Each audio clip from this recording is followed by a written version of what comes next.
Video না করার রিজনটা হয়তো বুঝতে পারতেছেন যে কেন এতদিন ভিডিও করতে পারিনি। মূলত এই গাড়িটা ছিল তেলের গাড়ি, তেল এবং এলপিজি ছিল। কারণ আমি যেহেতু সাইকেল ব্লগ করছি, বাইক মোটর ব্লগ করছি, তো কার ব্লগ কেন বাদ দিব ভাই। আসসালামু আলাইকুম everyone, it's me Mohammad Sijan. Welcome to my official YouTube channel and you are watching a brand new video. অনেকদিন পর আজকে আপনার সামনে আসলাম। মোটামুটি অনেক দিনই আমি ভিডিওতে কন্টিনিউ করি নাই। লাস্ট একটা ভিডিও করছিলাম, সেটা হচ্ছে ইনডোরে। সো ইনডোরে না হইলে আমার ওই ভিডিওটাও করা হতো না, যেটা সত্য কথা। আর ভিডিও না করার রিজনটা হয়তো বুঝতে পারতেছেন যে কেন এতদিন ভিডিও করতে পারিনি। খুব চাপের ভিতর ছিলাম, তো এই আর কি। আর আপনারা থাম্বনেল এন্ড টাইটেল দেখে হয়তো বুঝতে পারছেন যে আমি আজকে কি নিয়ে ভিডিও করতে যাচ্ছি। তো চলেন যেতে যেতে আমরা আপনাদের সাথে কিছু কথা বলি। তো মূলত যে গাড়িটা আমি চালাচ্ছি, এটা হচ্ছে আমি 10 দিন হবে আমি গাড়িটা নিছি। খুব ইচ্ছা ছিল ভিডিও করার, গাড়িটা কেনার সময়ের ভিডিও, তো সেটা আমি করতে পারি নাই। আর তার কারণ হচ্ছে যে একটু ঝামেলার ভিতর ছিলাম। গাড়িটা যখন নেই ওই সময় আমার মানে কিছু টাকা শর্ট ছিল, তো আমি গাড়িটা নিতে পারবো নাকি পারবো না আমি তখনও কনফার্ম ছিলাম না। এজন্য আমি ভিডিওর প্রিপারেশনটাও নিতে পারিনি। আর দ্বিতীয় কথা হচ্ছে যে আমি যে মডেলটা নিছি এটা হচ্ছে যে করোলা এক্সিস সেলন 1996 মডেল। এবং গাড়িটা নিছি একটু পুরান মডেলের গাড়ি নিছি, এবং নেওয়ার কারণ একটাই যে গাড়িটা আমি খুব ফ্রেশ পাইছি, খুবই ফ্রেশ পাইছি আল্লাহর রহমতে। তো এই কারণে আমি গাড়িটা নিয়ে নিই। আমি গাড়িটা বেশি জোরে চালাচ্ছি না, তার কারণ হচ্ছে যে রাস্তাগুলো ভাঙা, ক্যামেরা স্টেবিলাইজেশন এমনি কম। মূলত এই গাড়িটা ছিল তেলের গাড়ি, তেল এবং এলপিজি ছিল। এখন আপনারা হয়তো আমাকে অনেক গালিমন্দ করবেন, কারণ আমি হচ্ছে গ্যাস করে ফেলছি কালকে গ্যারেজে নিয়েই। আসলে আমার পক্ষে না পসিবল হচ্ছিল না যে এলপিজিতে চালানোর। এলপিজিতে যাদের ভাই টাকা আছে, যারা পার্সোনাল ইউজের জন্য গাড়ি চালায়, তারা এলপিজি দিয়ে পোষানো যায় ভাই। বাট আমি না কেন জানি পোষাইতে পারি না। আমি কিছুদিন এলপিজিতে চালাইছি, বাট আমি পারি নাই। খুবই ব্যয়বহুল এবং আমাকে মাইলেজ খুব কম দিত, তো যার কারণে নিয়ত করছি যে গ্যাসটাই করে ফেলি। আর আমি আসলে এখন অনেকে বলবেন যে গাড়ি নিয়ে এই শখ বা এই কি বলে ঘোরাফেরা বেড়াবো বেশি, এমনটা কিছু নয়। এমনটার জন্য আমি গাড়ি নেই, গাড়িটা নিছি আমি মূলত কাজ করার জন্য। এবং গ্যাস যে করছি এটাই শুনে আপনারা বুঝতে পারছেন যে আমি কি জন্য গাড়িটা কিনছি।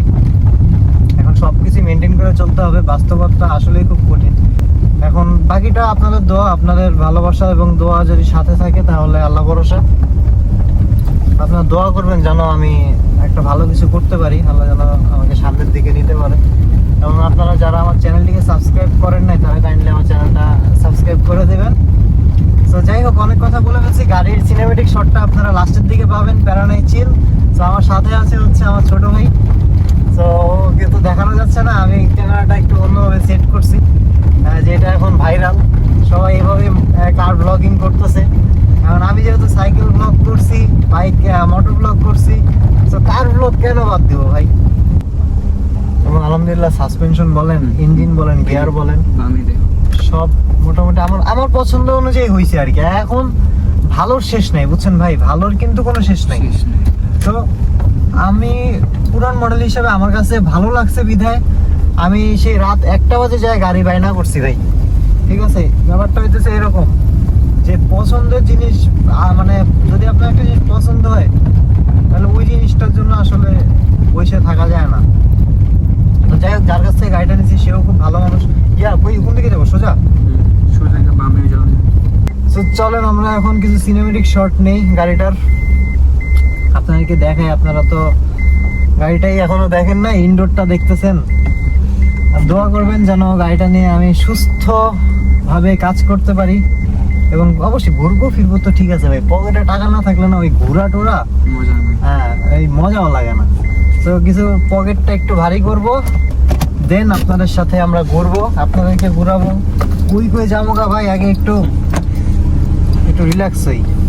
বাতাস নিয়ে প্রচুর এসে। তো চলেন আমরা গাড়ি থেকে নেমে যাই।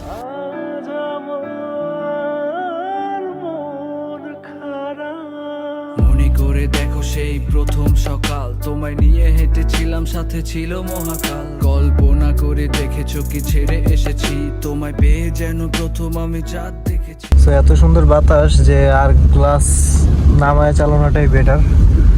তো গ্রিন মডেল টাউনে অলওয়েজ আপনার বাতাস থাকে, গরমের দিনেও সুন্দর বাতাস থাকে, যার কারণে সকলে আসে এখানে ঘুরতে। তো এই গাড়িটা আপনার কাছে কেমন লাগতেছে সবাই কমেন্টে জানাবেন। আশপাশে ঘাস, মাঝখানে রাস্তা, নাইস। আর বাতাসটা তো ভাই মারাত্মক বাতাস। এই হচ্ছে আমার গাড়ির সামনের ভিউ। তো গ্যাস কনভার্ট করার পর একটা জিনিসই আমাকে এখন ফেস করতে হবে, সেটা হচ্ছে গ্যাসের সিরিয়াল, যেটা আমি এই কয়দিন আমি এলপিজিতে ছিলাম সেই কয়দিন আমার এই সিরিয়ালটা আর ধরা লাগতো না। বাট এখন থেকে আমাকে এই সিরিয়ালটা মানে সিরিয়ালে দাঁড়ানো লাগবে অনেকখানি। মাঝে মধ্যে এমন সিরিয়াল পড়ে যে আপনার 1-2 ঘন্টা 1-1.5 ঘন্টা লেগে যায় একটা গ্যাস ফিল করতে। সো দেখা যাক এখন কি হয়। গ্যাসটা ফিল করে তারপর আমরা যাব হচ্ছে সুইমিং পুলে। আর ছোট ভাই আমাকে ইনভাইট করলো, যার কারণে যাচ্ছি। আমার গ্যাস আছে হচ্ছে 1 বাতি, আপনারা হয়তো দেখতে পাচ্ছেন। সো 1 বাতি গ্যাসে তো বুঝতেইছেন কি জন্য আমরা সুইমিং পুলে না ঢুকে আগে গ্যাস নিতে আসলাম। সো 1 বাতি গ্যাস আছে, যার জন্য রিস্ক নেই আগে চলে আসলাম পাম্পে। মানে পানির অবস্থা ভালো না দেখে আমি আর যাইনি, ওরাও মনে হয় অন্য জায়গায় গেছে।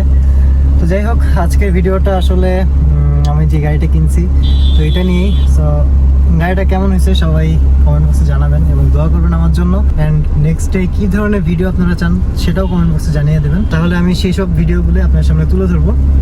সো আজকের মতো এই পর্যন্তই, দেখা হচ্ছে নেক্সট কোনো ভিডিওতে। ততক্ষণ পর্যন্ত কিন্তু গাইজ ভালো থাকুন, সুস্থ থাকুন, আল্লাহ হাফেজ।